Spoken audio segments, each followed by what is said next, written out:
Sebelumnya izinkan kami memperkenalkan diri kami. Nama saya Sami Manuru sebagai moderator 1 dan rekan saya. Saya masih kelas sebagai moderator. Hai Miss. Hai. Saya Cinta Melita Besutomora. Hai Miss. Saya Asta Batubara. Hai Miss. Hai Basta. Di mana kajian materi kami pada hari ini adalah yang pertama adalah konsep dasar menulis, yang kedua tujuan pembelajaran menulis, yang ketiga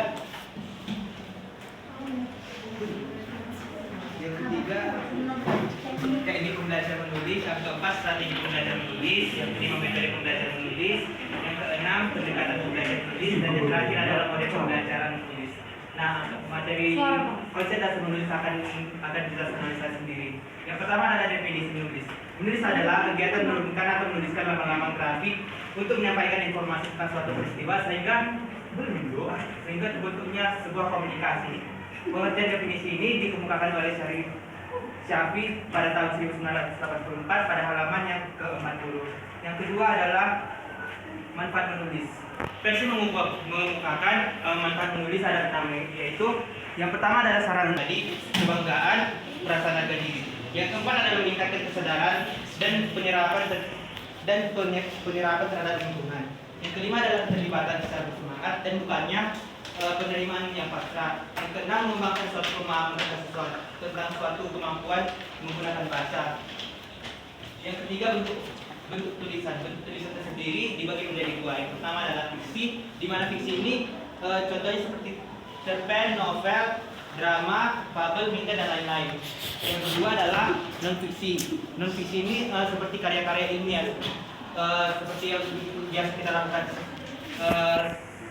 dalam presentasi, yaitu makalah, skripsi, tesis, dan lain-lain. Proses menulis. Secara umum tahapan menulis terdiri dari yang pertama adalah perencanaan, yang kedua pembuatan draft kasar, yang ketiga adalah penyusunan. Secara khusus, tahapan menulis ini sangat bergantung pada opini yang akan disampaikan. Di mana tahapan menulis ini yang pertama adalah penggalian ide, yang kedua adalah pendaftaran ide, yang ketiga adalah pengurutan ide, yang keempat adalah penyusunan draft tulisan. Yang kelima adalah perbaikan tulisan, yang keenam pembelajaran tulisan kembali, yang ketujuh pengulangan proses diktir dan hingga diperlukan proses publikasi tulisan. Dan yang terakhir adalah ciri kemampuan menulis. Seorang dapat dikatakan memiliki kemampuan menulis, di mana memiliki 4 ciri. Yang pertama adalah dapat mengungkapkan informasi sarana bahasa melalui bentuk karangan sebagai berfungsi kognisi. Yang kedua dapat mengungkapkan informasi bahasa melalui bentuk karangan yang mengandung maksud atau tujuan. Yang ketiga dapat mengungkapkan informasi dengan menggunakan bahasa dalam bentuk karangan sesuai dengan pembaca atau untuk diri sendiri. Yang keempat dapat mengungkapkan informasi dan menggunakan bahasa dalam bentuk karangan berupa wacana, dokumentatif, konstatif, dan eksploratif. Selanjutnya tujuan pembelajaran akan disampaikan oleh rekan kami. Tujuan pembelajaran menulis ada 4. Yang pertama yaitu menginformasikan segala sesuatu, baik fakta, data maupun peristiwa, agar kalian membaca memperoleh pengetahuan dan pemahaman baru tentang berbagai hal yang dapat maupun yang terjadi di muka bumi ini. Yang kedua, menunjuk melalui tulisan, seorang penulis mengharapkan pembaca dapat mengambil sikap, menyetujui atau mendukung yang dikemukakannya. Yang ketiga, mendidik. Salah satu tujuan dari komunikasi melalui tulisan, melalui membaca hasil tulisan wawasan pengetahuan seorang akan terus bertambah, kecerdasan terbiasa yang pada akhirnya menentukan perilaku seseorang. Yang keempat, menghibur. Fungsi dan tujuan menghibur dalam komunikasi juga memonopoli media massa, radio, televisi. Namun media cetak dapat pula berperan dalam menghibur oleh pembacanya. Yang teknik pembelajaran menulis adalah cara konkret yang dipakai saat pembelajaran berlangsung. Teknik pembelajaran menulis mengajarkan atau menyajikan atau memantapkan bahan pembelajaran mata pelajaran bahasa Indonesia, khususnya aspek keterampilan menulis. Teknik pembelajaran menulis ada 5. Yang pertama yaitu teknik pancingan kata kunci, yang dimana yaitu teknik pancingan adalah cara yang dipilih guru untuk merangsang atau daya kreasi siswa supaya memiliki kemampuan untuk berlatih. Sedangkan kata kunci yang dijadikan pangkal untuk mengekspresi pilihan kata yang dimiliki siswa. Tujuannya dari pancingan kata kunci yaitu agar siswa dapat menentukan kata yang dapat memecah mewakili isi bacaan atau tulisan. Yang kedua yaitu teknik 3M, yaitu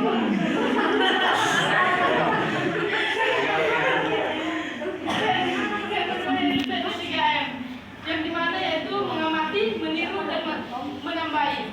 Yang ketiga teknik field trip atau kerja wisata, yang dimana teknik ini adalah metode pembelajaran yang menyenangkan, di mana siswa diharuskan belajar di luar kelas atau outdoor, bukan sekadar di luar kelas lalu belajar, namun dalam field trip ini siswa diajak untuk melihat dan mengamati objek yang dapat dipelajari secara langsung. Yang keempat yaitu teknik pembelajaran 180 derajat berbeda, yang dimana teknik ini membantu siswa dalam menulis cerita, khususnya narasi. Teknik ini dinamakan dengan teknik pembelajaran 180 derajat karena cara yang digunakan adalah membalikkan tokoh cerita yang sudah ada atau lazim di masyarakat. Misalnya cerita Malin Kundang yang menjadi tokoh jahatnya adalah Malin. Dengan teknik ini siswa menulis dengan tokoh jahatnya adalah Malin Kundang. Yang kelima, teknik kancing kemerincing. Teknik ini adalah metode mengajar dengan memberikan kesempatan kepada seluruh siswa melalui alat bantu berupa kancing atau manik-manik dan alat bantu yang lainnya untuk menarik bagi siswa untuk mengungkapkan gagasan, pendapat maupun saran sehingga tidak ada yang dominan. Dan dilanjutkan oleh Irma.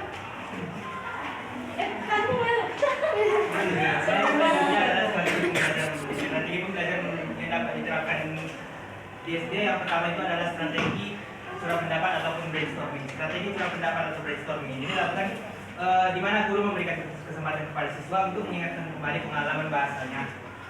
Strategi surat pendapat ini dilakukan secara tanya jawab ataupun dialog antara guru dan siswa. Kegiatan ini diarahkan untuk memilih topik yang akan dijadikan bahan tulisan sehingga topik yang akan ditulis berdasarkan minat dan pengetahuan siswa. Strategi surat pendapat ini dilakukan untuk mengingatkan kembali pada pengalaman bahasanya yang berkaitan dengan tema-tema yang akan ditentukan. Yang kedua adalah strategi bercerita atau pentelling. Strategi cerita atau pentelling diterapkan untuk mengembangkan gagasan yang akan ditulis siswa. Strategi cerita digunakan sebagai alat untuk memancing siswa agar mampu menceritakan kegiatan yang dilakukannya sehari-hari secara lisan. Yang ketiga adalah strategi amati gambar atau looking picture. Strategi amati gambar digunakan sebagai pemancing untuk mengungkapkan gagasan ataupun bentuk kalimat. Garis bawahi amati gambar. Gambar ini digunakan sebagai simbol untuk dapat menetapkan topik sesuai dengan tema yang ditentukan. Yang kedua adalah mengembangkan kalimat gagasan yang dapat mendukung suatu paragraf. Yang ketiga adalah gambar ini dapat digunakan sebagai menetapkan judul. Yang keempat, gambar ini dapat digunakan untuk mengorganisasikan kalimat gagasan. Yang keempat adalah organisasi gagasan atau organisasi idea. Strategi organisasi gagasan ini merupakan kolaborasi antara strategi bercerita dengan strategi pancingan gambar. Strategi organisasi gagasan ini dilakukan dengan Bisa banget Bang. Strategi organisasi gagasan ini dilakukan dengan metode bermain. Belajar sambil bermain merupakan pembelajaran yang bersifat nyata di kalangan pembelajaran yang awalnya abstrak menjadi konkret. Yang kelima adalah strategi jawab pertanyaan atau answering the question. Strategi jawab pertanyaan ini diterapkan untuk mengarahkan siswa mengungkapkan gagasannya berupa panduan pertanyaan. Strategi jawab pertanyaan ini juga dapat menggunakan bacaan, gambar, dan pengalaman keseharian siswa. Tujuan dari strategi jawab pertanyaan ini adalah memotivasi siswa agar mampu mengungkapkan, mengembangkan, dan mengorganisasikan gagasan sesuai dengan tema yang ditentukan. Strategi yang keenam adalah strategi tulis bersama atau yang disingkat dengan TB. Strategi tulis bersama merupakan kegiatan penulisan draft yang dilakukan secara bersama strategi tulis bersama ini dilakukan dengan menggunakan pancingan gambar, seri dan gambar lepas. Nah, untuk strategi selanjutnya akan dijelaskan oleh rekan kami Ibu Stolz. Selanjutnya yang keenam, strategi tulis bersama.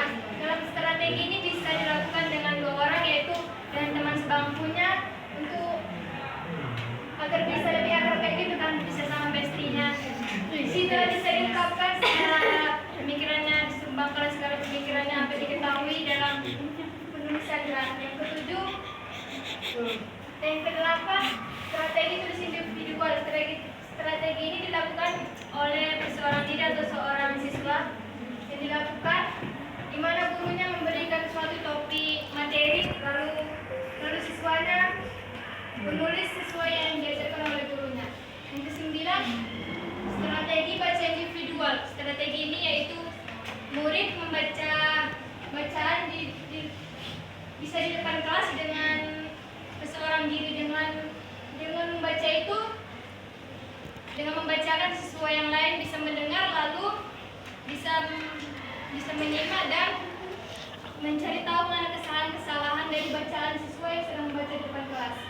Yang ke-10, strategi baca kelas. Strategi ini sama seperti strategi individual yang nomor 9, tapi strategi yang baca kelas bisa dilakukan oleh seorang, bisa berpasangan atau berkelompok untuk membacakan semua apa yang diisikan oleh penulisan bukunya dan dikemukakan di depan kelas, lalu siswa yang lain bisa mencari tahu mana yang salah atau ada yang salah dari bacaan tersebut.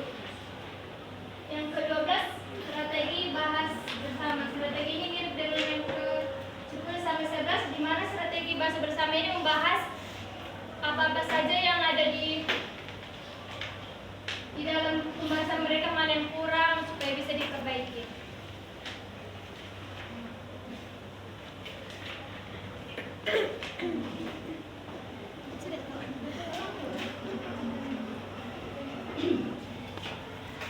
Ke-11, strategi pertemuan individual itu cocok untuk anak yang pemalu, anak yang penakut atau introvert, di mana dia bisa menemui gurunya, misalnya tatap mata 4 mata, kayak gitu kan, biar tahu dia mana yang salah di dalam penulisan draftnya, lalu gurunya bisa mengasih tahu mana-mana saja yang salah, biar kan.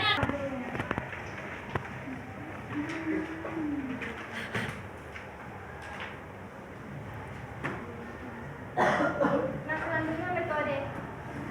Di dalam metode ada beberapa, yaitu 1, metode langsung, di mana metode langsung ini digunakan seperti kita kan melakukan, kami melakukan presentasi dan kalian sebagai audiens, di mana pembelajaran ini berlangsung secara nyata kayak gitu. Yang kedua, metode komunikatif. Metode komunikatif ini bisa dilakukan dengan penulisan dialog.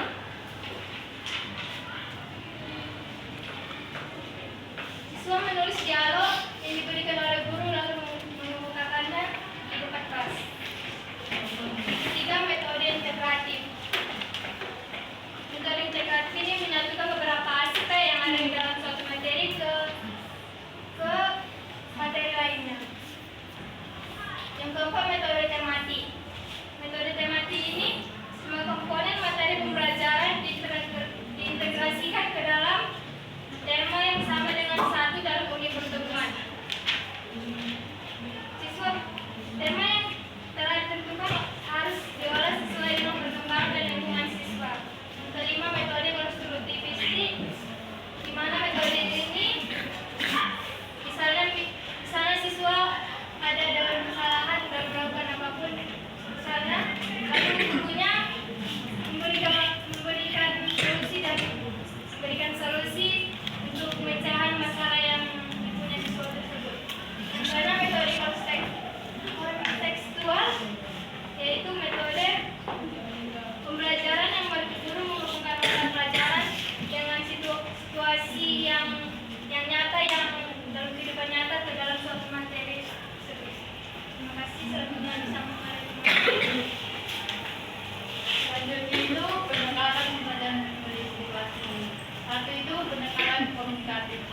Pendekatan komunikatif memfokuskan kepada keterampilan siswa dalam mengimplementasikan fungsi bahasa atau untuk berkomunikasi. Misalnya itu mendeskripsikan suatu benda menulis surat. Kedua itu pendekatan integratif. Pendekatan integratif menekankan kepada keterpaduan antara 4 keterampilan berbahasa, yaitu menyimak, membaca, menulis, dan berbicara. Contohnya itu menceritakan pengalaman yang sangat menarik, menulis tentang suatu peristiwa sederhana. Yang ketiga, pendekatan keterampilan proses. Pendekatan keterampilan proses memfokuskan keterampilan siswa dalam mengamati, mengklasifikasi, menginterpretasi, dan mengkomunikasikan. Misalnya itu menyusun laporan pengamatan dan membuat iklan. Yang ketiga, pendekatan tematis. Pendekatan tematis menekankan kepada tema pembelajaran sebagai payung atau pemandu dalam pembelajaran. Misalnya, menulis pengalaman dalam bentuk puisi, menyusun naskah sambutan. 7. Model pembelajaran menulis dengan pendekatan proses. 1. Model pembelajaran menulis dengan pendekatan proses meliputi 5 tahap, yakni premonitus, menulis, draft, merevisi, menyunting, dan merevisi. Mengubah tulisan dengan memperhatikan reaksi. F. Tahap publikasi. Tahap aktif menulis. Siswa mempublikasi tulisan mereka dalam bentuk yang sesuai atau berbagai tulisan dengan pembaca yang telah ditentukan.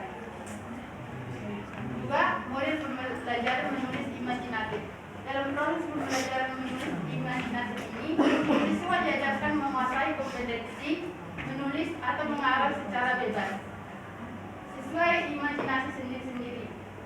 Contohnya, siswa diberi kebebasan untuk menuangkan segala ide atau gagasan. Selanjutnya saya serahkan kepada pembaca.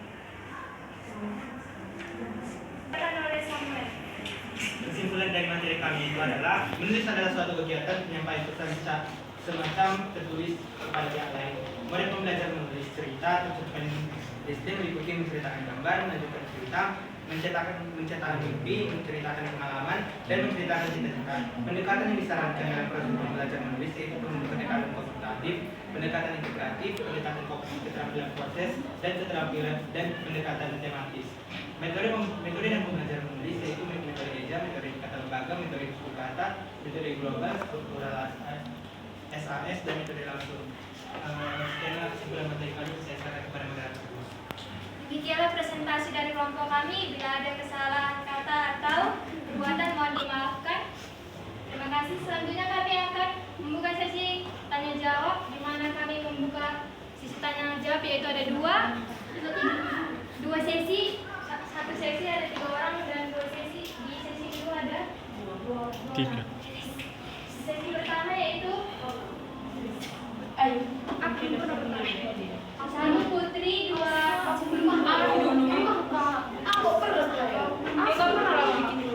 Irma jangan itu.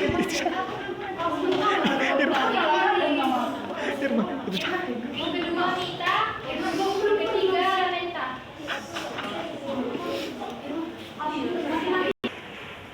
Perkenalkan, nama saya Putri Apriliana Baban dan saya 146. Pertanyaan saya, menurut kelompok kalian, jika kalian sebagai tenaga pendidik nanti, metode apa yang paling efisien kalian terapkan untuk mengembangkan minat menulis siswa? Terima kasih.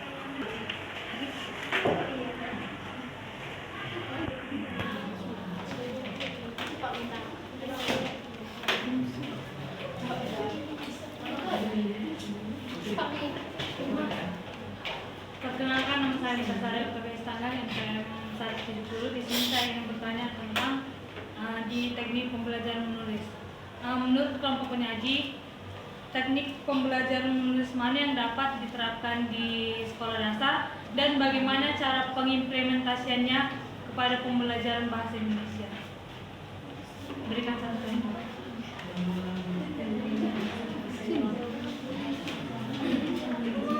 Menurut kelompok penyaji, teknik pembelajaran menulis apa yang cocok diterapkan di sekolah dasar?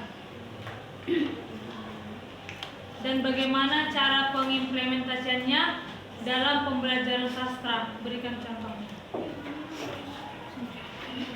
Baik, perkenalkan nama saya Ramento Tapea dengan NPM 131. Di sini saya ingin bertanya kepada kelompok penyaji, komponen dan aspek apa saja yang harus diperhatikan dalam penilaian keterampilan menulis.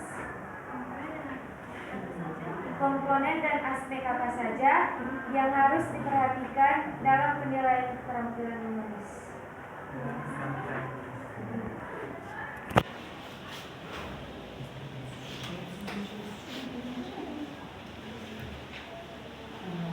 Terima kasih untuk pertanyaannya. Berikan kami waktu untuk menjawab pertanyaan dari kalian. Terima kasih.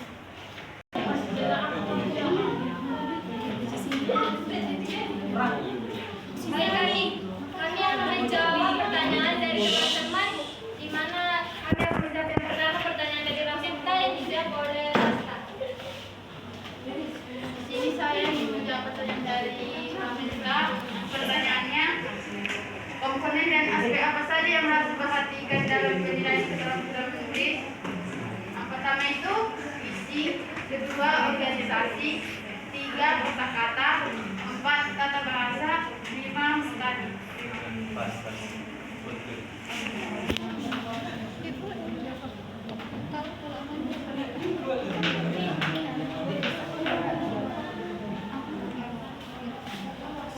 Baik, bagaimana untuk Kak Ramenta? Apakah menerima jawaban dari kelompok kami? Tadi kan kata Kak Lasta, komponen dan aspek yang diperhatikan itu seperti isi. Terus organisasi itu seperti apa?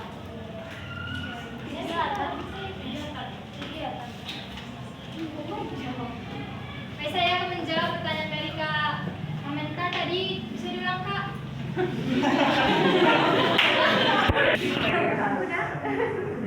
Organisasinya itu Kak seperti kegiatan-kegiatan. Misalnya seperti kita di sekolah kan ada organisasi seperti drum band, OSIS, pramuka, gitu Kak. Kita bisa mengikuti organisasi Bagaimana Kak bisa menerima jawaban dari kami? Masih kurang. Kurangnya di mana? Tambahin jawaban lagi gitu dari mereka. Saya akan menjawab dari pertanyaan Kak Ramenta yang dimana tadi organisasinya itu kayak gimana? Organisasinya itu bisa berupa kayak les privat Kak, atau di luar sekolah seperti les bimbel lainnya gitu. Biar bisa meningkatkan kreativitasnya dalam menulis, membaca maupun tampil di depan umum. Terima kasih. Baik, pertanyaan selanjutnya akan dijawab oleh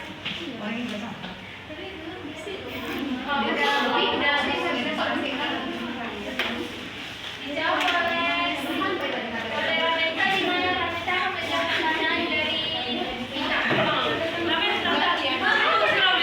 Baik, pertanyaan selanjutnya yang dimana pertanyaan dari kami akan dijawab oleh Ramenta.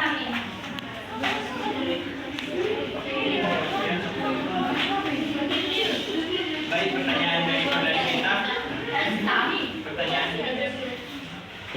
Pertanyaan dari Mita akan dijawab oleh saya sendiri, di mana pertanyaannya teknik pembelajaran apa yang efisien untuk anak SD dan bagaimana cara mengimplementasikan serta contohnya. Menurut kami Tapi dalam pembelajaran bahasa Indonesia. iya, menurut kami teknik pembelajaran yang efisien untuk anak SD adalah teknik 3M. Dimana 3M itu adalah mengamati, meniru, dan menambah. Nah, implementasinya bisa kita dapat pilihan panjangannya dari mengamati, kayak kita kasih kesempatan sama siswa kan kayak kau amati dulu objek yang tentang itu. Contohnya dulu kita ambilkan kayak menceritakan bagaimana lingkungan sekitar sekolah. Contohnya dulu kayak narasi. Baru kita ajak siswa kan, kita kasih kesempatan siswa untuk mengamati luar kelasnya kayak lingkungannya bagaimana, baru menirukan. Kita kasih kesempatan sama siswa kayak mencari referensi bagaimana cara menulis cerita-cerita kayak narasi gitulah kan. Baru kita tanya kata-katanya kayak mana, baku atau tidaknya. Baru menambahi.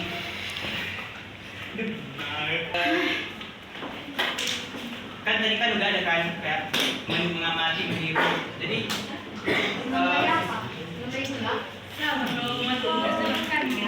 mungkin kalau misalnya ada kayak kan tadi kan habis meniru itu kayak siswa kayak menuliskan teks narasi, terus menambahi kayak adalah ciri khas dari objek tersebut kan, pohon ini daunnya kayak gini kayak gini. Pokoknya menambahi ciri khas ataupun memperbaiki kesalahan dari apa yang dia mati.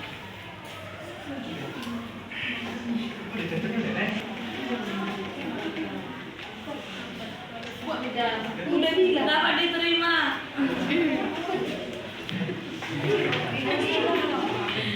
Lagi soalnya. Enggak. Sisi dua aja. Belum loh. Yang ketiga dari Putri akan dijawab oleh saya sendiri. Halo Sarah. Di mana pertanyaan Putri yaitu metode apa yang paling efisien digunakan dalam pembelajaran? Yang paling efisien kan kalau menurut kami ya kak. Seperti ada di PPT kan? Jadi PPT di grup ya teman-teman. Ya, Kak. Yang pertama itu metode yang paling efektif itu yang pertama menurut kami itu metode langsung, di mana metode ini dilakukan secara langsung seperti kita melakukan pembelajaran di mana kami menjadi depan ini presentasi dan teman-teman sebagai audiens yang bisa mendengar atau menyimak untuk meningkatkan pengetahuan kita. Lalu misalnya di dalam kelas guru bisa mengajak ke keluar lapangan seperti di taman, bisa diajarkan guru bagaimana cara merawat bunga, cara tidak merusak bunga kalau dirusak bakalan mati. Lalu bisa diajak guru siswa-siswa tentang kebun binatang kayak gitu kan kak. Baru mereka pasti kayak gini, oh kayak gini rupanya cara dia bernafas, bisa seperti ikan ketika menggunakan insang. Terus misalnya mereka melihat kelinci, oh makan kelinci ternyata wortel ya kak, kayak gitu. Demikian jawaban dari kelompok kami. Apakah kamu sudah menerima jawaban dari kelompok kami?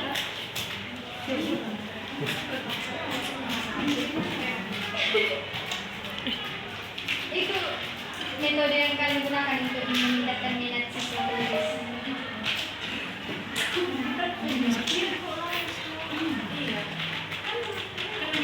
Kalau belajarnya juga bisa. Oh kayak gini rupanya bisa sambil ditulis kalau saya gurunya. Oh bilang. Jangan kayak bunga karena beda. Kenapa juga kan? Bisa nggak? Udah ada puasa. Di hasil dari Putri hanya membuka di sini dua di mana tanya ada dua. Yang pertama yaitu Thank you, Leh. Baca.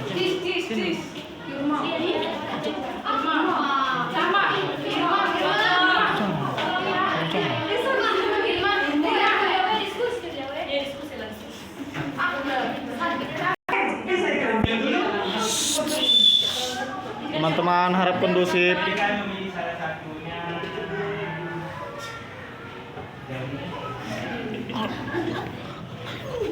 Tah, kisah kan yang pilih ini.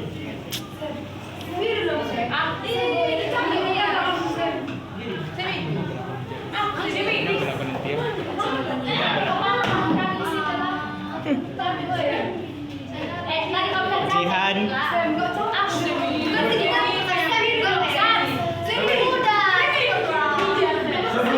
Nih dok. Ada yang dulu kalian lah. Nih dah. Pak Nida.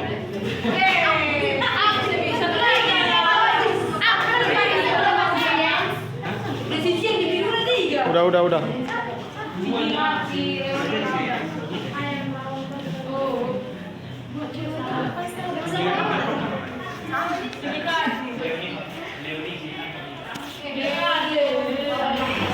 Buka baju mana? Kepada Leoni kami persilakan. Baik, terima kasih atas kesempatannya. Saya ingin bertanya kepada kelompok penyaji, faktor apa yang menyebabkan anak mengalami kesulitan Tapi di sini saya ingin menanyakan tentang faktor internal. Faktor internal yang terjadi di dalam diri anak sehingga dia mengalami keterlambatan dalam menulis.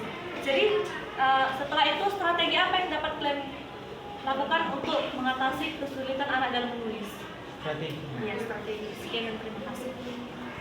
Oke. Perkenalkan, nama saya Wanida Lumbanturuan, NPM 133. Saya ingin bertanya kepada kelompok 3. Mengapa keterampilan menulis lebih sulit jika dibandingkan dengan keterampilan lainnya? Terima kasih.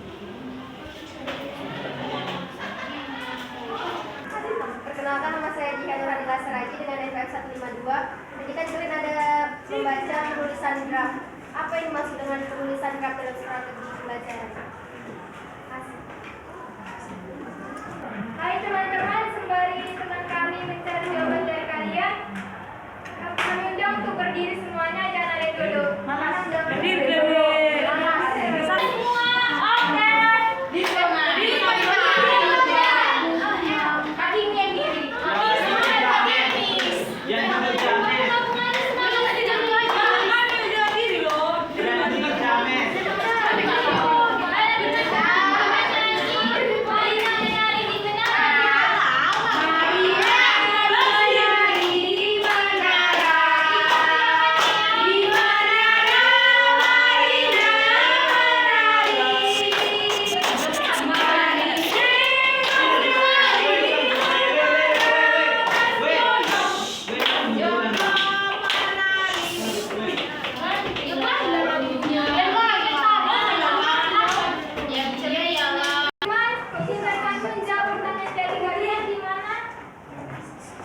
Pertanyaan pertama yang ditanyakan oleh Leoni akan dijawab oleh teman kami, Samuel. Terima kasih atas kesempatannya. Tadi kan pertanyaan dari saudara lain Leoni itu faktor-faktor apa saja yang menyebabkan anak itu kayak kesulitan dalam menuliskan, khususnya di anak SD. Baru strategi apa yang tepat untuk menanggulangi permasalahan tersebut. Jadi tadi kan saudara Leoni kan memberikan kayak faktor internal kan. Mungkin salah satunya faktor kesehatan lah kan, salah satunya. Jadi kayak perkembangan fisik motorik anak itu masih kurang kayak sehingga persiapannya masih kurang makanya. Baru kemampuan dasarnya dari anak tersebut kayak memang yang minim. Baru minat sama motivasi yang siswa dari sebelum pembelajaran ada, dia sudah nggak siap untuk mengikuti pembelajaran. Baru kebiasaan yang sudah ditanamkan dalam diri anak tersebut. Misalnya kayak dari orang tua lah kan, orang tua kayak kurang mendukung anaknya untuk pembelajaran kayak ini. Baru strategi apa yang bisa digunakan ini seperti menurutkan ya teman-teman. Strategi yang dapat mungkin salah satu strategi yang dapat menanggulangi itu adalah strategi amat gambar. Jadi kayak guru memberikan kesempatan kepada siswa kayak menunjukkan gambar-gambar lah kan. Gambar-gambar ini kayak A, B, C kan ini kan dari dasar lah kan. Karena kan siswa kan masih kurang dalam menuliskan. Jadi kita harus mengajari kayak dari dasarnya itu kayak huruf A, B, C, D, E, F, G. Baru selain itu ada juga kayak gambar meja lah kan. Kayak mana cara menuliskan meja M, E, J, A seperti itu. Saudara Leoni. Apa saudara Leoni dapat menerima jawaban dari kami?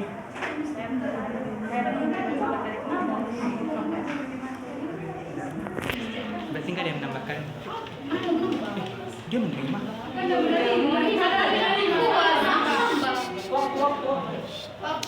Kalau kita mau dipakai, Singkat aja ya, Wei. udah gue soalnya banyak kali. Nanti yang dipilih, Dua sama nggak orang aja terima. lah, 2 orang aja. Kepada Riris yang menambah jawaban kami silakan. Baik, terima kasih atas kesempatannya dan terima kasih sudah memilih Riris. Dan saya menjawab pertanyaan dari saudara Leoni. Dari segi internal anak itu susah menulis. Itu kalau anak susah menulis itu disebut dengan disgrafia. Apa yang disebut dengan disgrafia?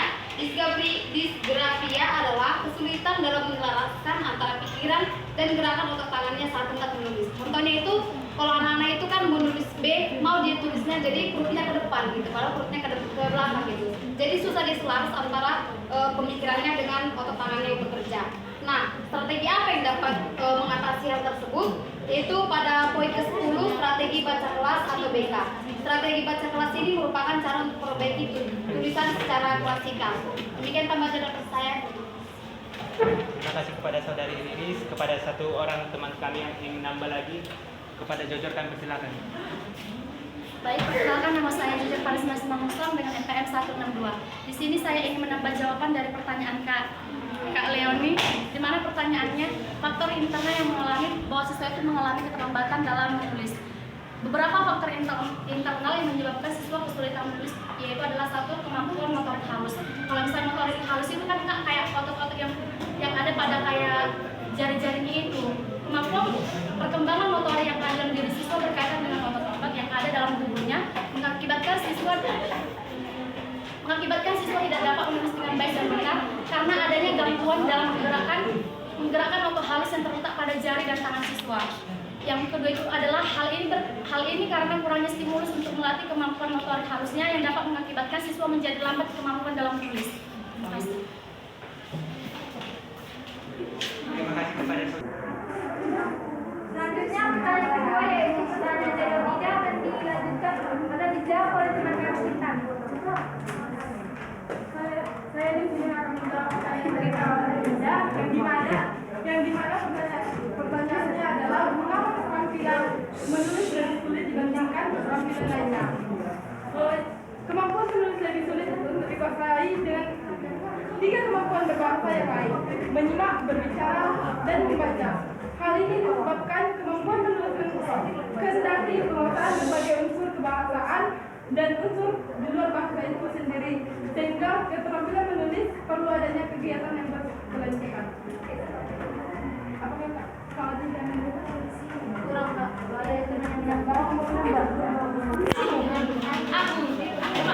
Kami membuka sesi menambah jawaban yaitu 3 orang. Yang pertama oleh Ayu. Oke, terima kasih atas kesempatannya. Pertanyaan kawan Nida, mengapa keterampilan menulis lebih sulit jika dibandingkan dengan keterampilan lain?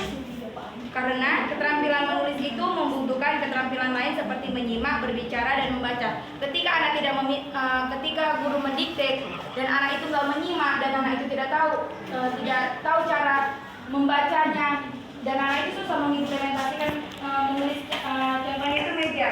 Anak itu nggak mendengarkan apa yang dibilang gurunya. Jadi dia nggak tahu apa mau ditulisnya. Dan yang kedua itu berbicara. Setelah anak menulis pasti dia membaca kan, nggak mungkin dia nggak membaca yang ditulisnya. Biar nyambung, dibaca dia dulu, dikoreksi dan diperbaiki. Dan dia menurut dia sudah baik, pasti dilaksanakannya atau dibaca dia atau ditulis dia lagi kayak gitu kan. Sama seperti membaca atau berbicara. Setelah dia menulis, dia berbicara pada teman-temannya, yang ditulis dia itu seperti itu. Terima kasih. Makanan yang menambah kami persilakan. Kau kan udah tadi. Baik, terima kasih perkenalan nama saya di sini ada. Terima kasih buat kesempatan waktu yang diberikan oleh kelompok 4 kepada saya untuk menambah jawaban dari pertanyaan saudari Nida, yang mana pertanyaannya tadi, mengapa keterampilan menulis lebih sulit daripada keterampilan yang lainnya? Karena kan keterampilan menulis ini adalah keterampilan yang memerlukan keterampilan menyusun kata demi kata secara sistematis. Nah, contohnya itu ketika guru menjelaskan suatu pembelajaran di dalam kelas dan guru itu tidak kekurangan dalam melakukan proses pembelajaran dalam kelas itu, ketika seorang guru itu melakukan atau menyuruh siswanya itu untuk menuliskan kembali apa yang dibicarakan oleh guru tersebut, mereka itu kurang mampu dalam memberikan atau menuliskan kembali kata-kata yang diberikan oleh guru tersebut. Jadi di situ dapat disimpulkan bahwa kekurangannya itu siswa itu kurang mampu juga untuk menyusun sistematis kata-kata yang telah dilakukan pada saat proses pembelajaran. Mereka kurang mampu untuk menangkap dan menuliskan kembali kata-kata tersebut secara sistematis. Terima kasih. Terima kasih. Di sini saya ingin menambah pertanyaan. Kalau tidak, yang pertanyaannya kenapa keterampilan menulis lebih sulit dari keterampilan yang lainnya gitu kan? Mungkin yang dibilang orang Kak Ayu, Kak Titin juga tadi mungkin udah benar kayak contoh kata Kak Ayu tadi, karena dalam menulis perlu juga menyimak. Bukan cuma hanya kayak membaca, kita hanya cuma kayak keterampilan membaca, kita hanya cuma bisa kita baca, ada teks kita baca kayak gitu. Tapi kalau menulis perlu kita menyimak. Apa yang dikatakan guru harus disimak dulu baru kita tulis. Nah menurutku sendiri kayak kurangnya gagasan dalam pikiran kita kayak gitu. Contohnya kita pernah juga disuruh oleh guru kita, coba tulis karya kalian, sebuah pengalaman kalian yang pernah kalian apain, terus tulis di apa kalian.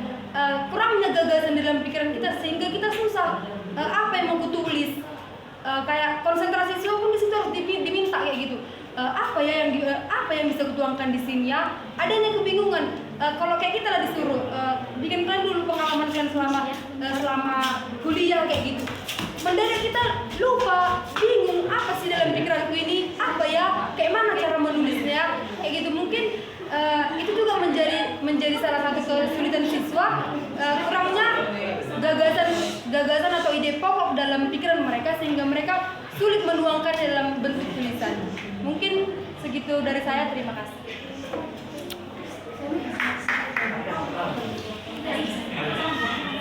Enggak.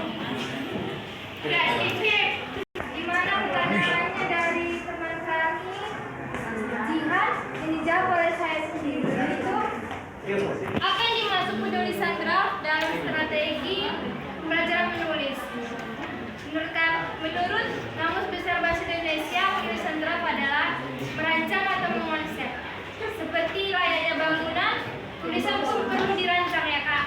Penulisan draft harus dibuat karena akan lebih memudahkan kita dalam menulis. Draft bisa dapat berisi ide-ide pokok atau gagasan pokok yang masih merupakan garis besar dari apa yang kita ingin. Terima kasih. Bagaimana dengan Kak Jihan? Apakah ada pertanyaan? Bisa Kak? Terima kasih. Terima kasih buat Kak Jihan.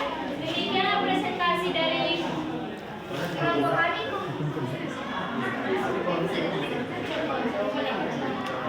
Selanjutnya motivasi akan diberikan oleh teman kami Samuel. Baik, kata motivasi sebelum kami untuk presentasikan pada hari ini adalah kami mencari lagu yaitu Bila Dunia Membuatmu Kecewa, karena semua cita-cita tertunda, percayalah segalanya telah di atas semesta agar kita mendapatkan hari yang terbaik.